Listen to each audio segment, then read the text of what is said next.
I can tell a story. Why? I can. You could, sure. Tell a story. I'll tell you the story about. Have you ever like found anything on like YouTube or Facebook or like TikTok or like a meal idea to where Yeah. it's like a whole recipe and everything? And normally those things work out. Half my meals are that. So we were shared a beef bourguignon dish. So just to give you an idea of what this is meat cut down and soaked in red wine for like an hour or two. Mm-hmm. And then you like saute like this little bouquet of leeks and various fresh herbs, peeled pearl onions, fresh garlic, mushrooms, bacon, all of this like delicious, fantastic stuff. And then after everything's all cooked up and everything, you dump the meat and the wine into the same pan to deglaze it all. So all the flavor all mixed together. And you're supposed to put it in the oven to bake it. So what I did was yesterday I had a bunch of ribeye roasts that I had gotten on clearance that I was sitting on for a while. And I was like, if I let them go any longer, they're probably going to get freezer burnt. So I just went balls to the wall. I did one in the smoker and did the other one. I cut down and did this. Okay. Cooked everything up. It wasn't even done cooking, and like I'm just like eating pieces of it. Okay. I was preparing it for that way. It was ready to go. I had everything in the Dutch oven today, and according to the recipe, this was supposed to be put in the oven at 400 degrees for about 4 or 5 hours. Mm-hmm. Seemed high to me, but whatever. Right. So have everything ready to go, and it was like an hour in. I text Kayla like, "Hey, how does it smell? Does it smell good? Oh my god, it smells so good. It smells so amazing." So I'm so excited. I get home from work and I smell something. I'm going to send you a picture. This is what happened. I came home and I'm like, wow, it smells kind of toasty. And I just get this thought in my head of like, wow, something doesn't feel right. And I opened it. My Dutch oven it's a nice red, like ceramic coated one. The red looked like a dark maroon because it was in there so dark. I pulled it out and took the lid off, and it was just smoke everywhere. The ingredients turned into a burnt syrup at the bottom. Oh my god. And I've never been so sad. I will do my best to remember to upload that picture if we use this for a bonus or not. That is a sadness, a depressing right there. It was so sad. Now, because of that, Tuesday, I'm bound and determined because I can eyeball it, and now that I've realized, because it's not my recipe, I never made it before. Right. 400 degrees for that long doesn't sound right, but you know what? Whatever. So now I'm gonna do it my fucking way and do it right. You have to let me know how it turns out. Oh, I hope it turns out as well as this first go around. It was, I was taking handfuls of like partially cooked vegetables and meat and just eating them while I was doing this. Like just had soaked in butter, and the beef stock that went in it. I just want you to know too. I made some meat sauce a while ago, where I actually got like beef shin and cooked it down overnight. I had real actual beef stock for this thing. This was like a Michelin star fucking dish, and it was just ruined. Oh, that's sad. That's some sadness right there. I've definitely had ones where I'm like excited when I see the video, and then I go to cook them and I'm like, this is not what I wanted it to be at all. Time to get your fix.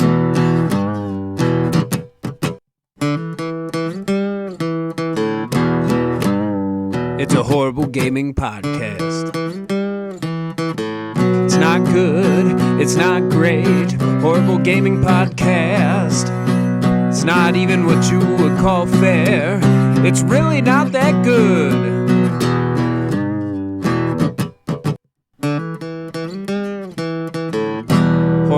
Gaming Podcast.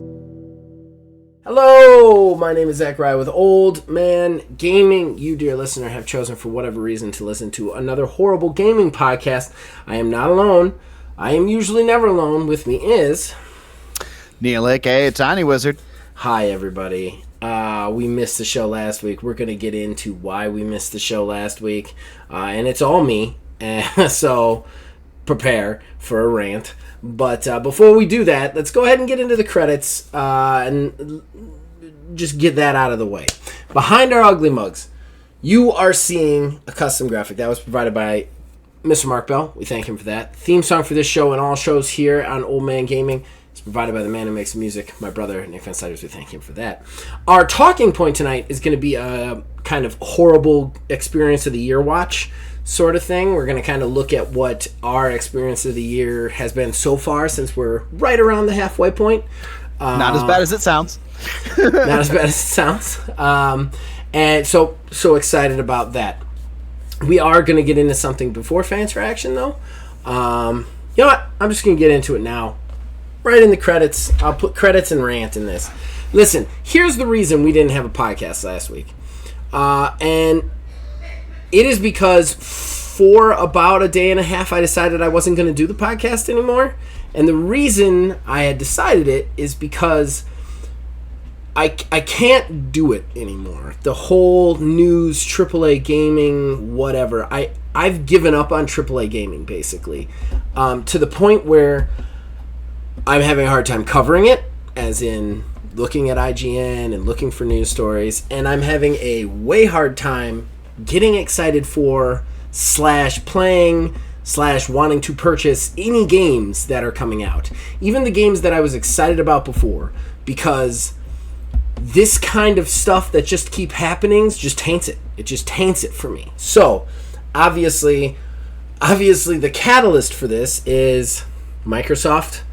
Even though everybody told them they were going to lay people off, and Microsoft, no, we aren't.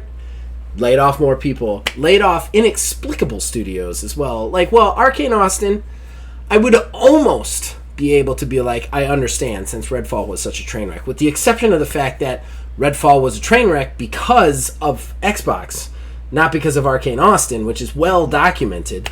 But then they laid off Tango Gameworks, which arguably made the best Xbox game last year in Hi-Fi Rush. And this shit just keeps coming. And I'm going to say this right off the bat. Any reason for these layoffs is an excuse. It is. This Microsoft is a $3 trillion company. That means they could pay everybody in America a living wage for a year, and there would still be money left over. Okay? So any red tape, any stockholders, any of that, any restructuring, any excuse that they're putting out there is bullshit. It is. These companies have ceased to be able to understand not only us, but what we want, and all they want to do is hurt us.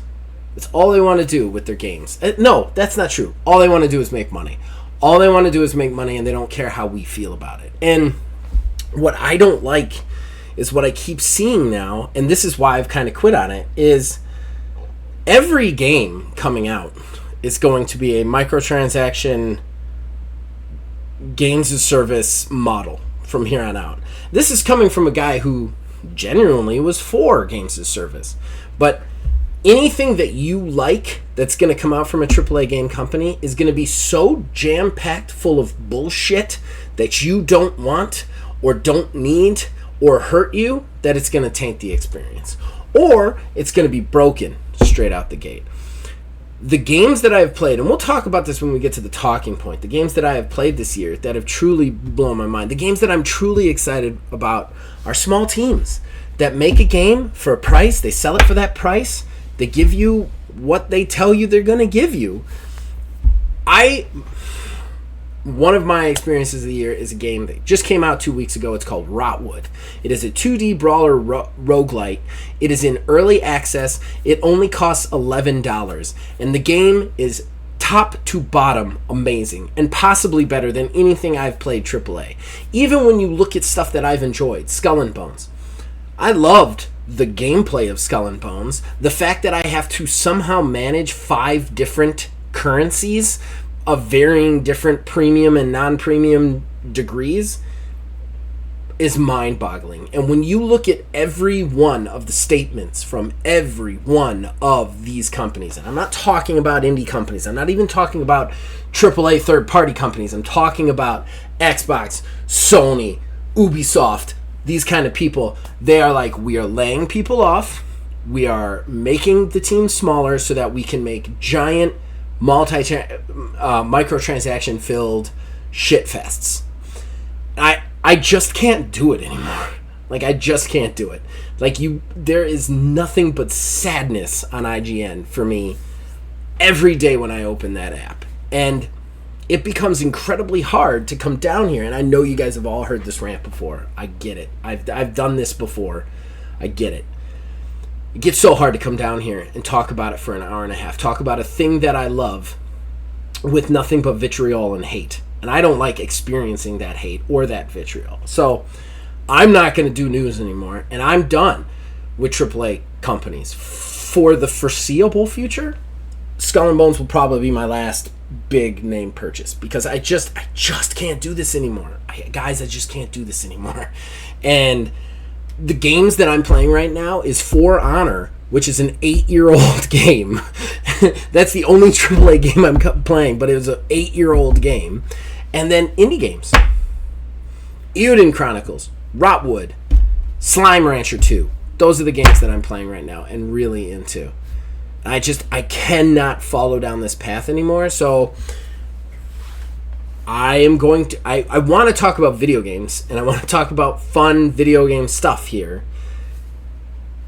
I feel like even that, like, we get bogged down with it. So Neil still does news if he so wishes. He will collect any news stories he wishes. If he has them to do, we will do a news segment, and I will react to anything he says. But I'm not going to doom scroll IGN anymore. I'm not going to bring any more to the table because I just can't do it or think about it or spend any more time thinking about it than I have to. So, so just to cut in a little bit on this. So I will continue to collect little newsy bits. It'll be more of like a news desk sort of situation. What I'm probably gonna start doing is more so go over stuff that I think that would be more in line with what is, stuff that we've talked about in the past, or like in line with something that we think is cool, unless it is some massive earth-shattering thing. Like, and in fairness, these layoffs were pretty massive and shattering, so we would probably have talked about it anyway. And truthfully, like with the layoff thing and everything, I had originally, when the news story first broke, just a little behind the scenes thing here. When the news story first broke, I just put it down in like an odd and end news bit that I was just going to cover at length, because it started with like, wow, this is a big layoff. They said they weren't going to do these layoffs. They turned around, went and did these layoffs, and then, okay, well then the next day there's a little bit more come out. Like, oh, I guess I get to tack it on a little bit more to that. And then as time has gone on, it's been 2 weeks basically since this has happened, and there's just shit keeps going. Like the foot in mouth responses of Microsoft, the now generalized fear across all of Microsoft's other studios that they now, like, there are widespread reports now of people knowing that if they have a game that does not succeed, they're going to get shit canned. The guy who's the head over at Tango Gameworks, after that Microsoft made a statement about they want to focus their attention on more award-winning games. I'm sure you saw this. Went on Twitter and shared a picture of all of the awards that Hi-Fi Rush won, with the simple statement of more or not enough, something like that. Like, it's been getting terrible. And then Microsoft's general self-destruction in regard to, like, Senua's Saga, that's been hyped for years and years and years now is about to release, and we know nothing. We've seen nigh a commercial or anything. And I'd be scared shitless if I was that company. If I was any company under the Xbox banner at this point, I would be scared shitless. There was a story on IGN where they were like, is Xbox Game Pass still worth it? And unfortunately, I do still think it is a good value in gaming, but when you look at what they do, and that's another thing too, like when you look at what they're doing, like how they are basically like reaming out the industry, it's frustrating to even support it, you know? I've considered, if I had more money, I would walk away from Game Pass. But unfortunately, Game Pass saves me hundreds of dollars yearly. So I just can't.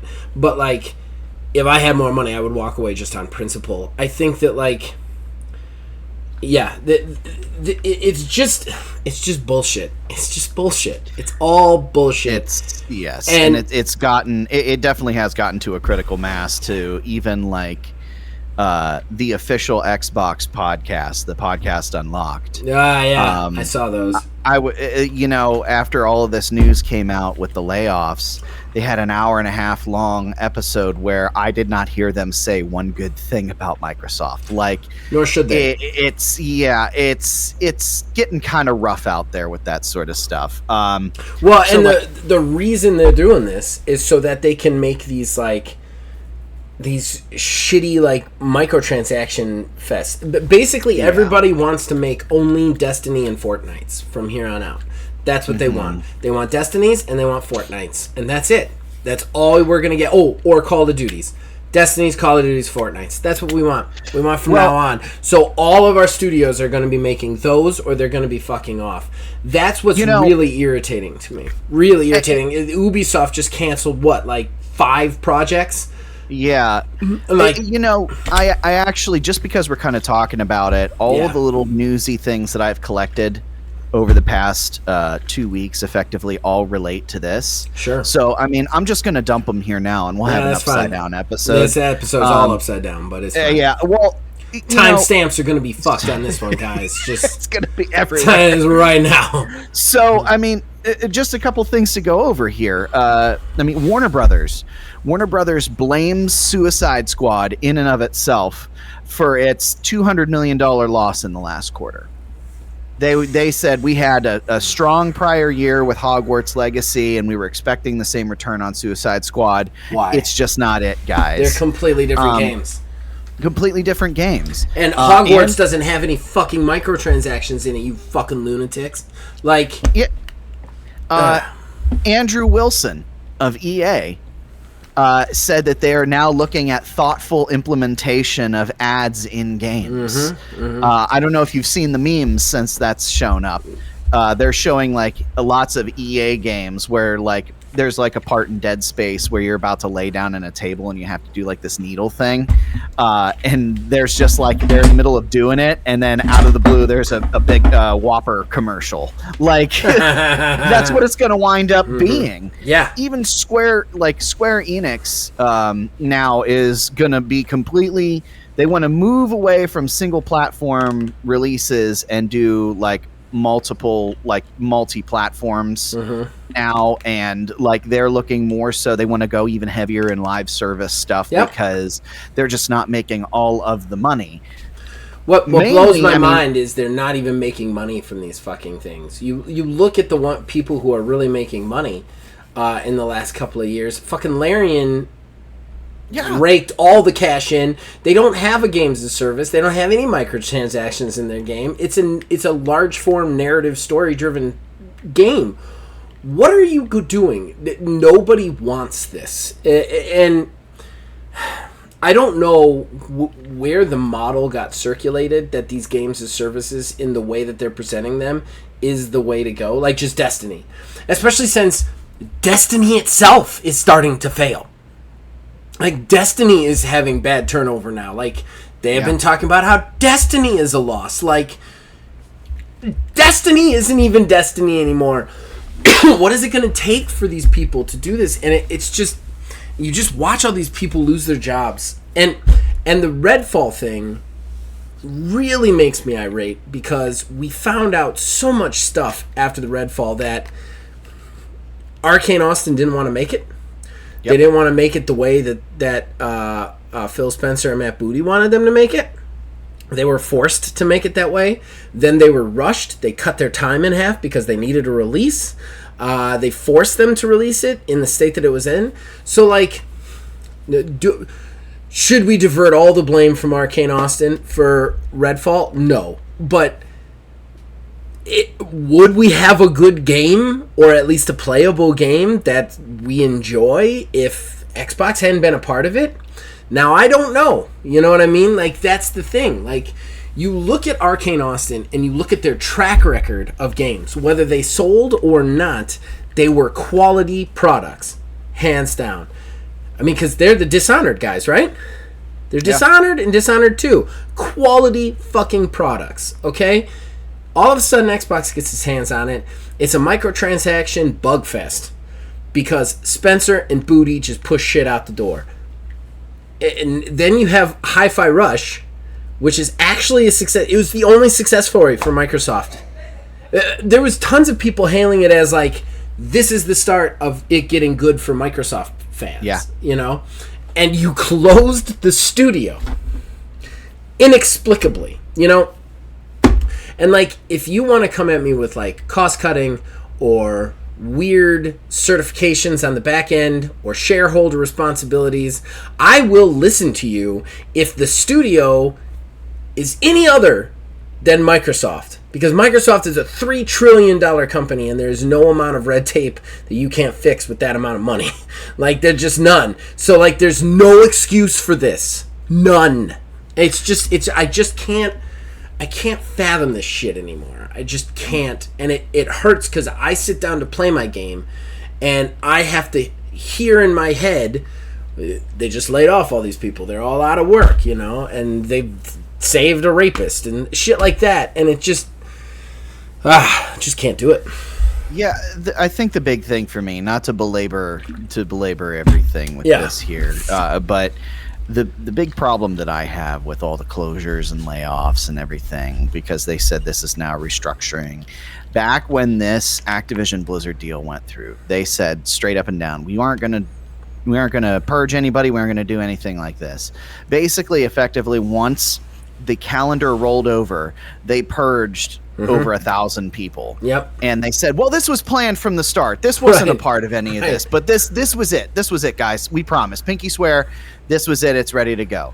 And now what? 4 months later, effectively, now we've gotten studio closures, and some people have been shifted around. Some people, made out with it, but even still, like, what's the excuse this time? Well, restructuring. Okay, fine. But they're restructuring and shifting people around between, like, they're putting some of these people in Activision spots, and Activision people are getting moved around within the company too. So, I mean, they didn't say they were going to do this from the jump, which is something that they probably, should have assuaged fears of. But now, like we mentioned, it's crazy. It's crazy because they've been making announcements about hardware the day after all this shit came out. Did you see the controller? Yeah. The controller thing? Yeah, Feel the burn. Yeah. Feel the burn. Day after we just shut down all these studios, we're going to release a flame-themed controller. Oh, and by the way, make sure you guys are ready for the upcoming game showcase in the summertime here, when we're going to basically announce the next Doom game and all but confirming that we're going to have an Xbox handheld going on at that point. Stay tuned, guys. Well, and I hope you're ready for Doom 3 to have to be Doom Destiny, because that's what it's going to be. I feel like all of them are going to be there. There is nothing on the horizon that excites me in the AAA market anymore because of this shit. Like, it just doesn't. Like, there is a reason I'm playing an 8-year-old game right now. And yeah, it has microtransactions, but I played it 8 years ago and I'm used to those microtransactions. Skull and Bones had 6 fucking currencies. I can't keep track of that shit. Right. The games that I'm truly excited about are obviously Rotwood, Towerborn, Mirthwood, like independent, interesting, quality stuff. like that's where I'm going to be dropping my money. That and DLCs for that. I don't know. I've got to find the joy in gaming again. The AAA market isn't doing it for me. There's nothing on the horizon that even remotely interests me. And it's just a bummer, you know? And it's even worse too, because when you see trailers that do interest you, you have to think how about, are they gonna like, fuck it up? How are they going to fuck it up or fuck us? Because Dragon's Dogma looked great, and then they turned around and put microtransactions. Yeah. They're not that bad, microtransactions, but still, the fact that they weren't in there in any way, shape, or form, and no one knew about them, and then all of a sudden they pulled a 180, that kind of shit is just going to keep happening more and more and more. And the same with everything else. Like, I don't want to see the trailer and it be great and then find out that it's Destiny. You know what I mean? Like, I just don't want to do it anymore. I don't want to do it anymore. I can't do it anymore. All right. So that was the credits section of this show. We'll be right back with Fan Traction. Horrible Gaming Podcast. All right, we're back, ladies and gentlemen. Again, thank you for your understanding on all things. I don't have the mental fortitude for the news anymore, I guess. But we're in Fan Traction now, which is everybody's favorite segment. This is where we, the co-hosts, we talk to you guys, the fans, read out your comments where we find them. Obviously, this is from 2 weeks ago, so pardon our memories ahead of time. Jason starts us off. My taste in gaming hasn't changed that much. Mostly just shifted how much I like the different kinds of games I like. I used to love JRPG and CRPG. Sandbox games were just things I farted around with. Now I much prefer sandbox games, and the RPGs really need to be special or I get bored with them. Parentheses, BG3 and Wasteland 3 are really the only standouts I can think of lately. I always loved building things, whether it was SimCity or Sims, or making Neverwinter Nights modules or whatever. I still love building, especially in survival games. Dead by Daylight is an anomaly. I still don't understand, since I hate these versus stuff. And yet I've spent shit ton of money on it, and I can sit there and play it for hours if nothing else has me, like Sea of Thieves and Warframe lately. Well, first of all, you named a lot of really quality games in there that I do love. A lot of games that are shining examples in games as a Surface Marketplace, in my opinion, when it comes to like making a quality game instead of just trying to make Destiny again. But that being said, man, value is determined by you. So like, you like Dead by Daylight, you have fun. If you do and you spend money on it, then it's worth it, you know? I think, other than that, I get it. BG3 and Wasteland 3 are really good CRPGs. They're great. And, everything else I agree with. Any comments there, Neil? Yeah, I think it's just more so going back to, the value is determined, by yourself. Mm-hmm. There's been tons of different games that I've played or purchased multiple times. Like, we've talked about this before. Anytime basically there's a new Sonic game come out, or a new collection of the Sonic games, rather, the old ones, doesn't matter. I'm gonna buy them. Regardless of, even with the Sonic Origins, how much we knocked on that, the second that thing went on sale, I picked it up. I'm always gonna find value in that. Something like, Undertale, played through quite a few times. I bought it for $20, just an indie game. And the whole thing, one playthrough is about 3 to 4-ish hours, depending on how you go through it. Something like that. Sure, that's worth $20 to me because I've played through it so many times. Yeah. That's basically the whole reason why people buy multiple copies of games, because they see the value of having that somewhere else. Yeah. I have Street Fighter 4. I have upstairs, I have a couple different copies. I have over here on the shelf, I have my collector's edition that's got a whole bunch of crap in it with movies and soundtracks and statues. And I have the game on Steam. It is well known and often lamented podcast lore of how many times each of us have bought in Skyrim. Yeah, yeah. So, I think with microtransactions, look, I know we did just spend about 20 minutes hating on them. I don't like microtransactions when they're put there specifically to prey on you, or put there in a way that doesn't make sense. But at the same time, microtransactions are just like anything else. It's not evil or good. It's just a gray area that sometimes has a use. You know what I mean? Microtransactions have their place in the industry. It's just the problem is that the industry doesn't quite understand where that place is. Again, I am on record as saying that Dead by Daylight should have probably been free with the amount of microtransactions it has in it, and that because it's in Game Pass, people just kind of like assume it's free to play when it's not. That being said, they are a games as servicey game. It's an online versus game. That's where the microtransactions belong. And if you're getting fun out of those expenditures, then it's worth it. You know. Mm-hmm. Then we had this really interesting back and forth. Because remember my news story about the 177 countries that got removed, that Ghost of Tsushima got removed from? Oh, yeah, with the whole PSN login thing. So, like, the whole PSN thing was, like, I think we talked about it in the Resolve, too. Because they walked it back, but Steam had already taken Helldivers out of sale in any place where PSN didn't exist, which was like 177 countries. And then instead of saying, okay, now that game's available there again, they decided to just go ahead and make Ghost of Tsushima not available for it either, although I think that's because Ghost of Tsushima has an update that's going to require PSN. So it's 177. So he says 177 countries. There's only 200 recognized countries in the world, which led us to an interesting discovery. Because I'm like, that doesn't seem right. I'm going to double check. So I double checked, and I was like, I double checked. It's 177. Apparently, PSN is only a thing in 33 countries. Ghost of Tsushima just got removed from the same 177. So I don't think it's an IGN typo. To which he came back and was like, I looked at the specific numbers, and there's 195 recognized countries, not 200. So it's only 18 that PSN is in.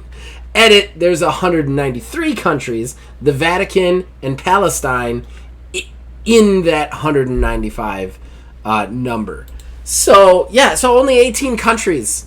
18 recognized countries have PSN and have access to these games. Again, this is AAA Gaming being dumb. They've literally shot themselves in the foot, making it impossible for people in these countries to get them. It's insane. Yeah, and a little addendum to that. I mean, Sure. They basically have come out and said that it's confirmed by Sony. Yeah, we're the ones who made this happen, because there was some back and forth as to who it was actually responsible. Because first, everybody thought it was Arrowhead with Helldivers. And then from there, Steam games started going away. Like, oh, well, maybe it's Steam. Steam has some sort of handshake agreement. No, it's actually Sony. Any game that requires PSN, you will not be able to play. Which is, again, beyond me. Stupid. Why? Beyond stupid. I mean, you can't just register an email, or you don't have some other workaround to where seriously. you can just have something. Fucking stupid. Connect it to your Facebook, for shit's sake. That's what everybody else does. I mean, hell, Yeah, that's how I log into my Why do you need to Taco connect? Bell, I think. Why do you need to connect Ghost of Tsushima, a single-player, narrative-based game, to any sort of network? That's so the they mind-boggling thing right off the so bat. they can collect and sell your data. Yeah, exactly. It's fucking bullshit. I think that, like, I don't know. It's absolutely asinine, and it's dumb. And I felt bad for the Arrowhead guy, the CEO of it. He got real, like, weird on Twitter for those couple of weeks because his game got review bombed. And again, the game's not bad, but I'm going to tell you right now, if they pulled that shit on me, my review is going from good to bad. You know what I mean? Like, it kind of deserves it. Not because of the company or the game, but because of what is happening, you know? And he would post weird things like, "It started off sunny today, and then it started raining. Kind of a metaphor for my life right now." Like stuff like that. Like I'm like, somebody needs to check on that dude, man. I don't know if he's okay. It can't rain all the time. It can't rain all the time, right?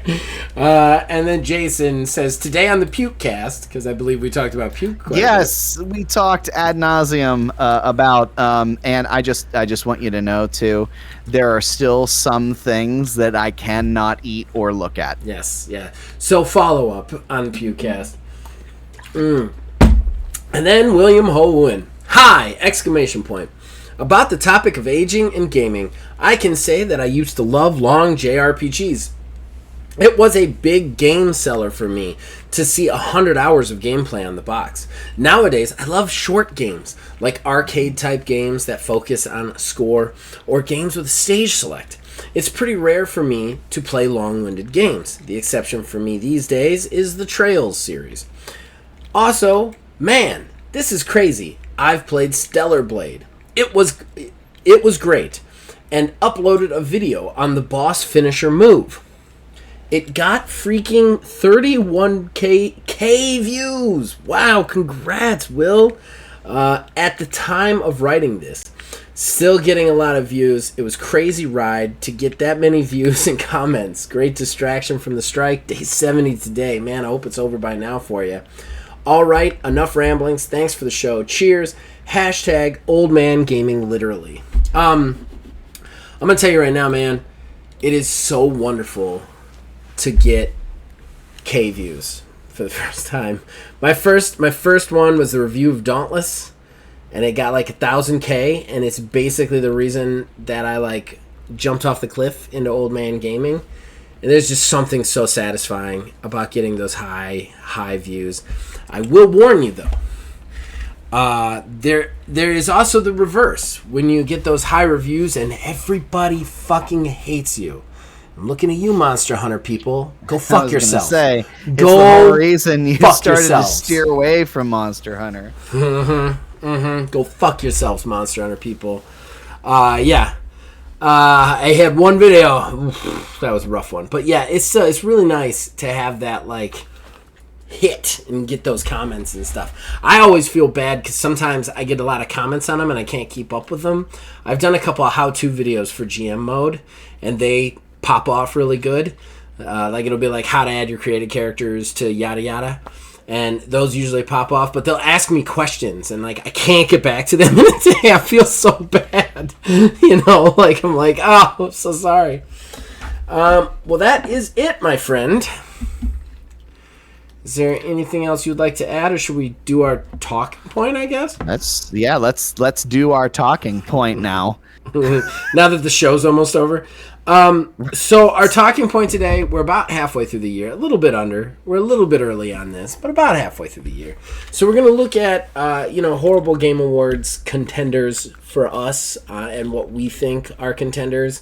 We're just going to take a look at our lists and talk about them a little bit. I think that'll be a lot of fun.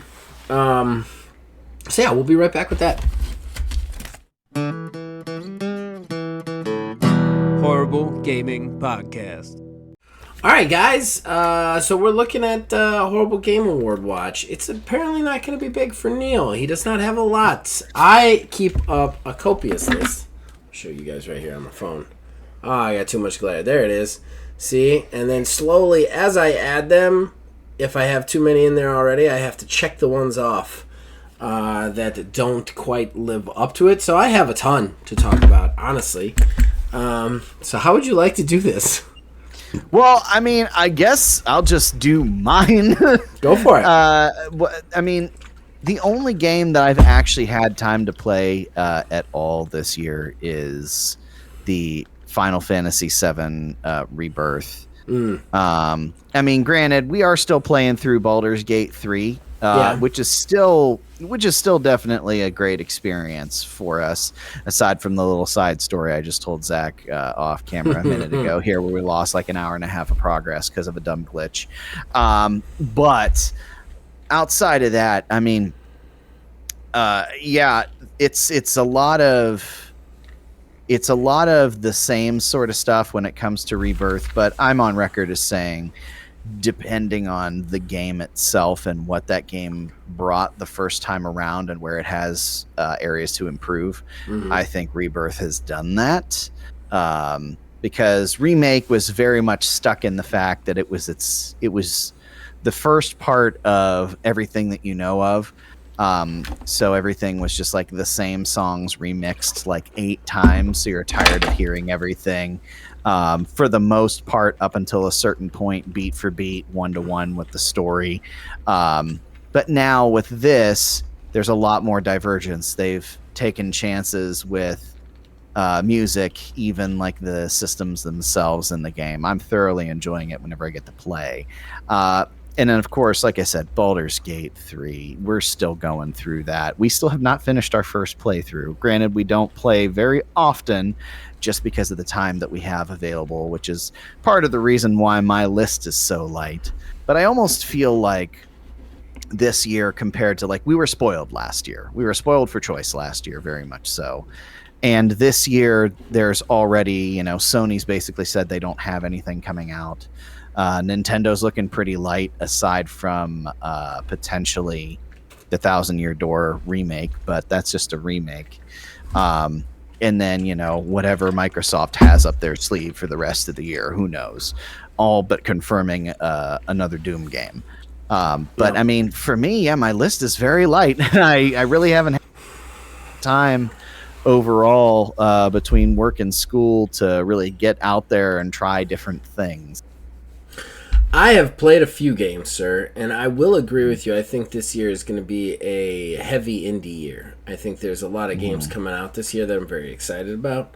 Mirthwood is one that is really looking interesting to me. Towerborn, obviously, I've talked about that before.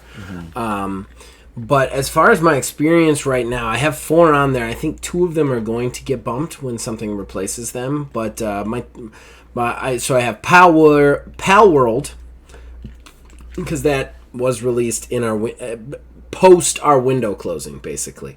So that's on here, and I think that's just got to be kind of looked at in some way, just because of the phenomenon that was, and in some ways still is. Skull and Bones, because I did put a lot of hours into it. As annoying as some of the ancillary stuff was, I had a lot of fun with the core gameplay for a very long time. And then Eiyuden Chronicles and Rotwood. Eiyuden Chronicles is the spiritual successor to Suikoden, the 3rd largest Kickstarter ever.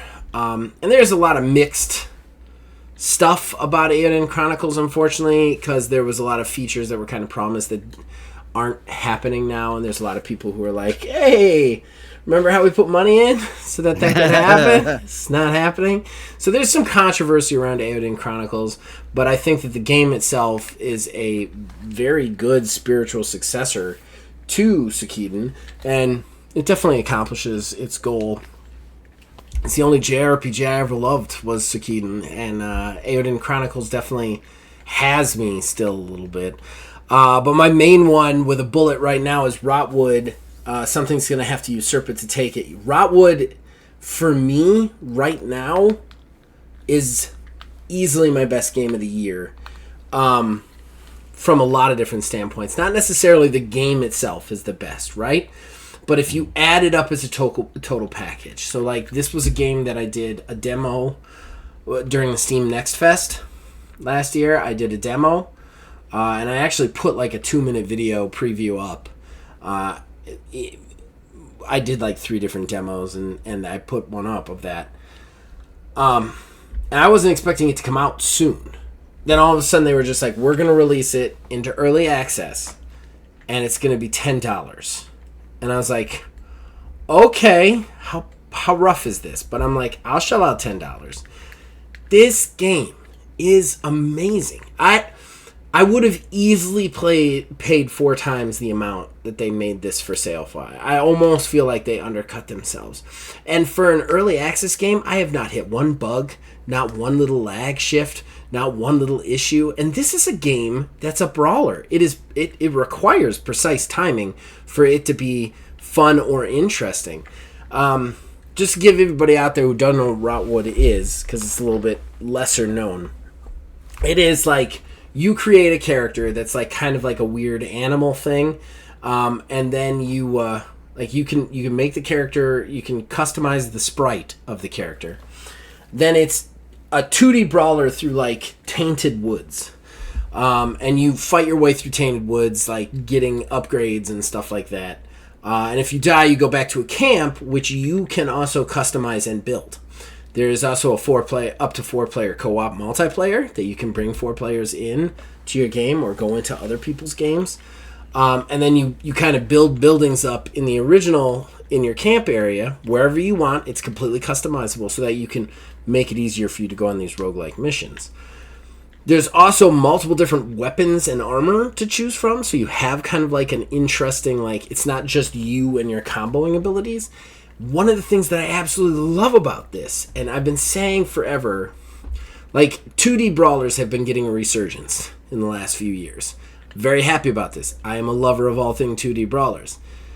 That being said, they have to innovate. They have to start innovating and taking the stuff that exists in 2024 and adding it in to what they are. It's not enough that it's just another brawler. You know what I mean? It has to like give me more. This game does that. What's really cool about these weapons is they did these really there's a weapon in there called the Strikers. They're my favorite weapons so far. There's only 4 weapons right now, but I very much think they're going to add more. It's 2 volleyballs, studded massive volleyballs. And if you punch or kick them, they fly across the field into people and deal extra damage. If anybody hits them, they bounce around dealing damage. And you can suck them to yourself and throw them again. And then it's all about like hitting people while knocking these balls around into people. It is so much fun and so different from the comboing of just like corner trapping a bad guy, you know. You've got the hammer, that's your straight up like brawler combo sort of thing. Then you've got like a spear that's a faster version of the straight up brawler thing. Then you have a cannon, which is like a ranged weapon.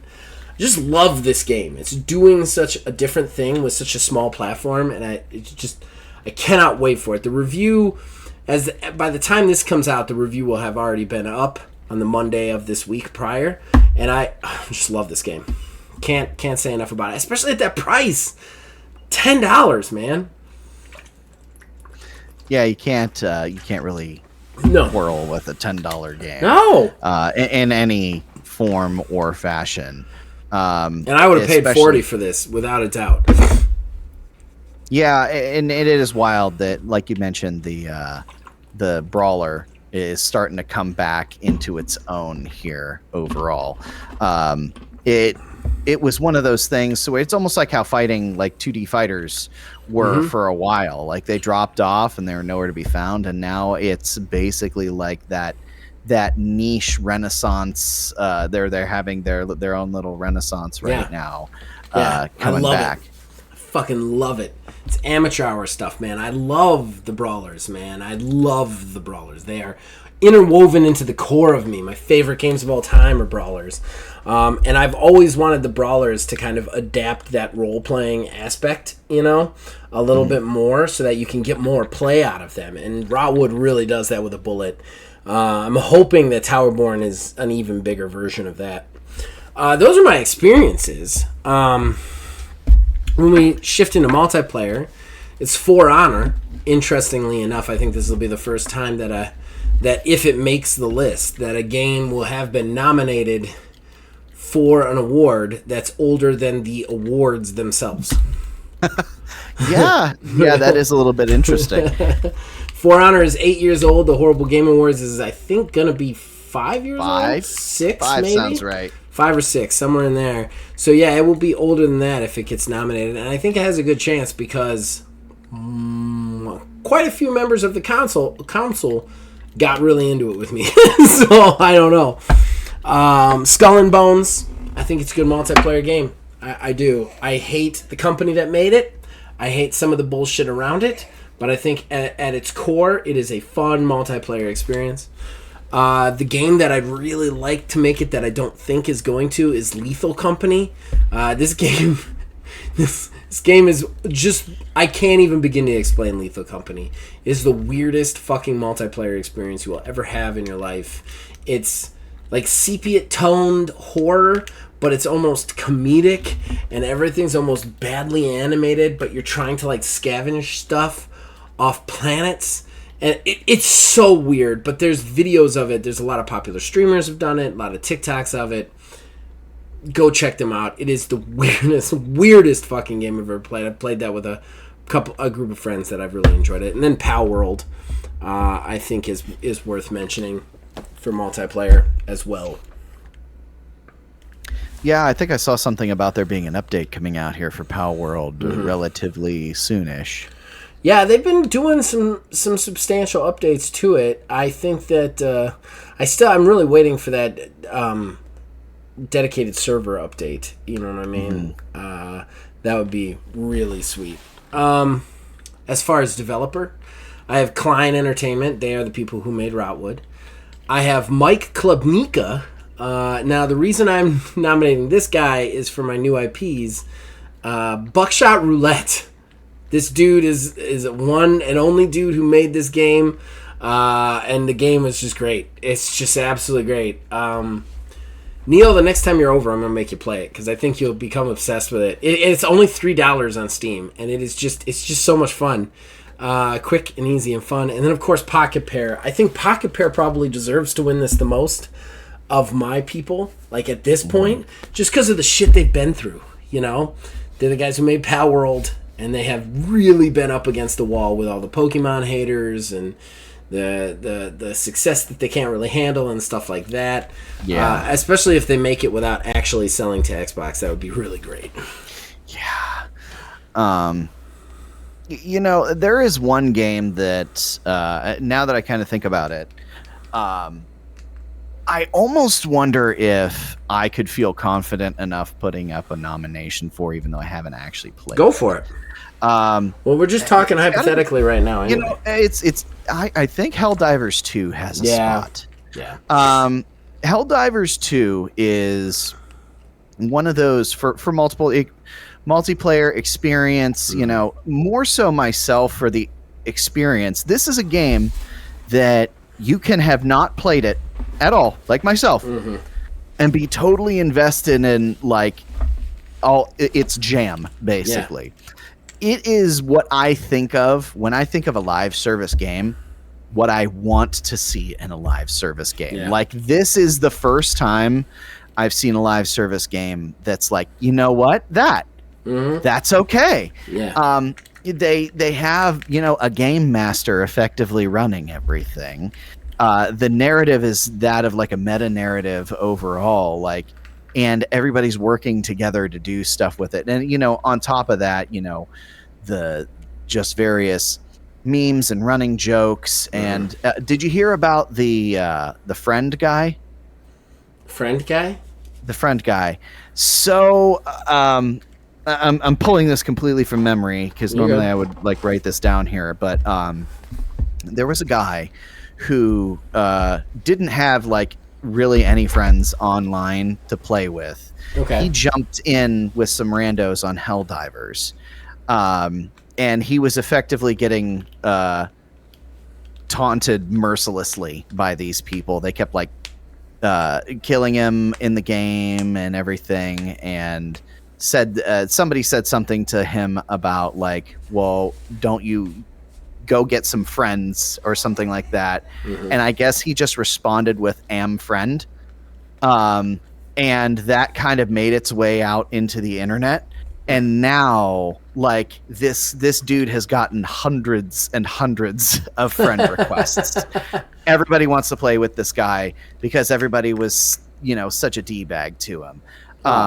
You know, like, there's stuff like that. You know, the whole Sony PSN thing aside, everything about that game, for the most part, has been overwhelmingly positive with how they have even marketed everything. Yeah. Like with new factions and everything like that, going into the narrative of like some crazy political conspiracy theory, like the One Division. It's like it's flying insects or something like that. It was the flying insects. Yeah, there are no flying it's not insects. Real. What are you guys talking about? It's not there. And then like people are showing, like posting screenshots of it, and it's like, oh, that's fake, that's altered, and it's like how they introduce the stuff.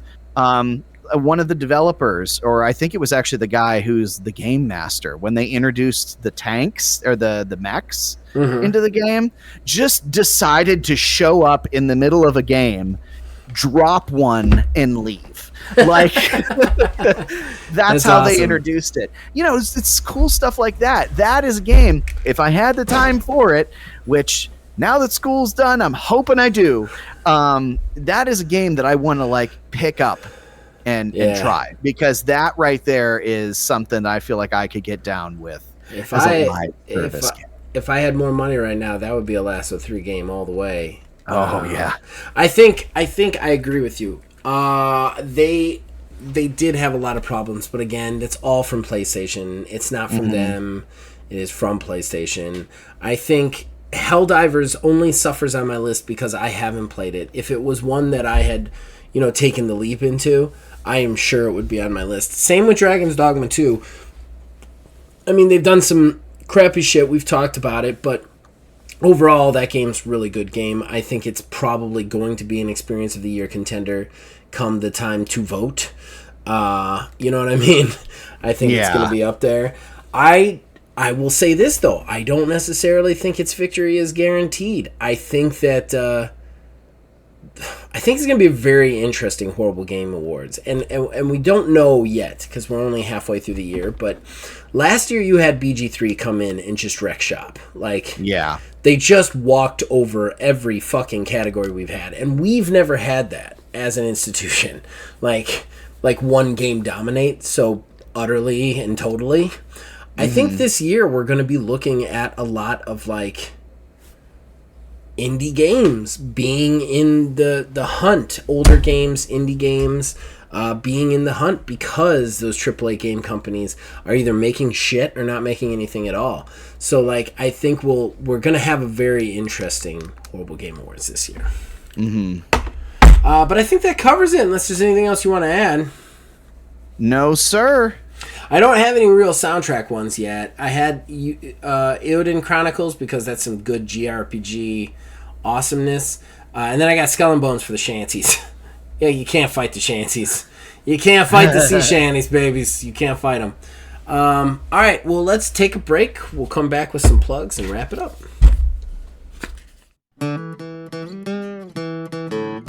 Horrible Gaming Podcast.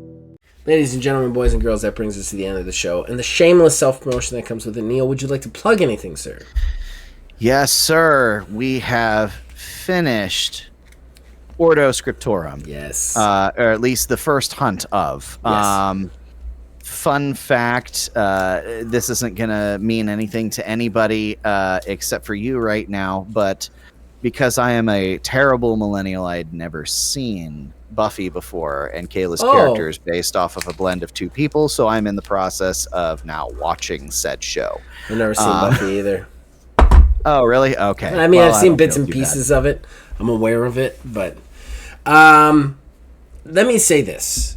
It was a lot of fun. I do want to warn everybody, I don't know when it's going to be coming out, because we did learn some stuff from that that we weren't expecting to learn. So we had to make a couple of slight changes. Yeah. It kind of know what those are. Yeah. So it will still be coming out, but we want that show to come out with the actual release of the game.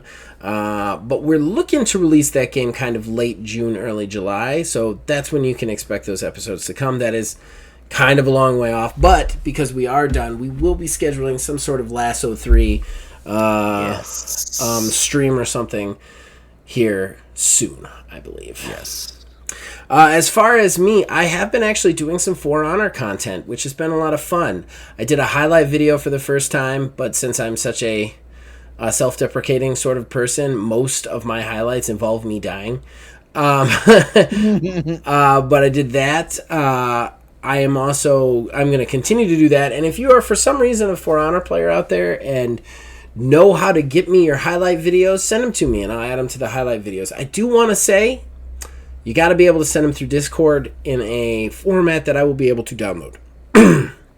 Other than that, there is one other For Honor thing that I kind of really want to plug, and I wanted to do this for a while. I'm doing this show called Fantasy Hero. So in For Honor, you pick a hero and you kind of fight through the battles, and they're random medieval. They're all based off medieval warriors from different cultures, or archetypes, right? So I'm doing one for each of the 5 factions that exist in For Honor. I'm really excited about it. I did the first show and I had a lot of fun doing it. Basically, I actually did a little art with it too. It is AI art, but don't get mad at me. I'm small time. But the first one we focus on the Brawler, which is a Viking character that I've been wanting to do for a while. And then each week for the first season, we're going to do all 5 of the factions, which I'm very excited about. So please check that out. Other than that, we got a ton of stuff on this channel, from TTRPG stuff to video game related stuff, shows out the wazoo. Please check anything out that you want. You can also contact us on Facebook at OldManGamingDH, on Twitter at OldManGaming9. You can join our Discord, links in the description below. Influence us in all of our shows from there. Hey, did we get it right? What's your experience of the year so far? Comment below. We'll read it next week and we'll talk about it. And again, thanks to everybody for their understanding on what we talked about at the beginning of the show. And we will see you guys next time. I had a pimple almost kill me this week. Oh. There's that. How does that happen? So like last Sunday, I got a pimple, or an ingrown hair in my beard hair. Mm-hmm. And then Monday it started to really swell up. And then Tuesday, it looked like I had mumps, on my face. My whole face had just swolled up. It was hard to the touch. I started to feel sick, legit, headache, sickness. My teeth started to hurt because it had gotten so big. Oh. So I put off going to the doctor. Wednesday, I get through most of my day, and then Melissa gets home and goes, go to the doctor. Go to the doctor right now. So I go to the doctor. I go to an urgent care. Guy comes in. He goes, whoo. So I know I'm already in trouble. And then he looks at it and he asks me, and I tell him everything I just told you. And then he goes, okay, all right, so have you exposed it to air at all? And I was like, well, I didn't try to pop it because I've heard horror stories about popping it. So I picked at it a little bit just to try and get it to vent some stuff. And a very small amount came out, but then it started to swell even more. So I was like, I'm not messing with this anymore. He was like, okay, so I don't want to open this or lance it because I don't want to expose it to any more bacteria. Are you still there? Yeah. Okay. That was really weird. Discord just completely cut out for a second. Oh, that's weird. With the exception of I could still hear you, but it was a gray screen. I couldn't see you or anything. So, anyway, to continue, he goes to lance. He's like, I'm not going to lance it because I don't want more bacteria in there. I don't want to take that risk. And then he looked at it longer, and he's like, all right, here's what I'm going to do. You put a warm compress on it as much as you possibly can, and I'm going to give you an antibiotic for it. You take 2 times a day. And I was like, okay. And he was like, and this next part is imperative. If that thing spreads to the neck in any way, shape, or form, or starts to swell back up again, you go immediately to the hospital. And I'm like, why? Yeah, exactly. I just looked at him, I'm like, why? And he's like, because then the infection is in your bloodstream. He's like, Jesus. He's like, you definitely have an infected ingrown hair or whatever, but it's out of control now. And if it gets into your bloodstream, you're in serious danger, and you need to go to the hospital. You need to get an IV drip of antibiotics. It's a whole nother ball game at that point. And I was like, okay, all right. What the fuck, man? So it gets worse, because then I go to my car. I go out to my car, and then I get a call. I get a car and start the car, call my wife, because at this point it's dinner time, and I'm like, I'll just pick something up. in the middle of talking to her about what we're going to eat, I get a call. So this is like less than 5 minutes from when I've walked out of the building. Mm-hmm. It's an undisclosed number. So I answer it just on a whim. Mm-hmm. It's like, hey, it's Dr. RJ. You just saw him. Saw me. And I was like, yeah, I did. And he's like, I've really been thinking about it and how it looks, and I just don't like the looks of this thing. So I've decided to prescribe you 2 antibiotics. Take both of them twice a day until you're all done. And I'm just sitting there like, should I just go to the hospital now, man? Like, you're definitely scaring the crap out of me. But it's like, I'll try and show people on the camera. It's still nasty, but the camera, you can't really see it very well. It's all swollen around here. Neil obviously can't see it, but I could send you some very gross pictures of when it had first started.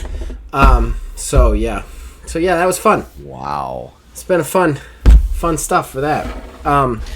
Yeah, I love how he was just like, this is the most important part. Yeah. Listen to me. Are you looking at me? Are you listening to me? It was definitely that moment. You need to make sure you pay attention. Like, bro, it's a zit. If you are this scared of a zit, cut it off at the head and just go to the ER. I was like, oh, is this what above 40 is? Zits potentially try to kill you? I think that, like, it's crazy to me that I've never received a call from a doctor in my entire life. Like, from an actual doctor. The doctor themselves called me personally to talk to me on the phone. I've never had that happen once. And this guy called me 5 minutes afterwards because he was scared of the zit on my face. I was very nervous, but it's gone down. It still hurts like a mother effer, but it's down mostly.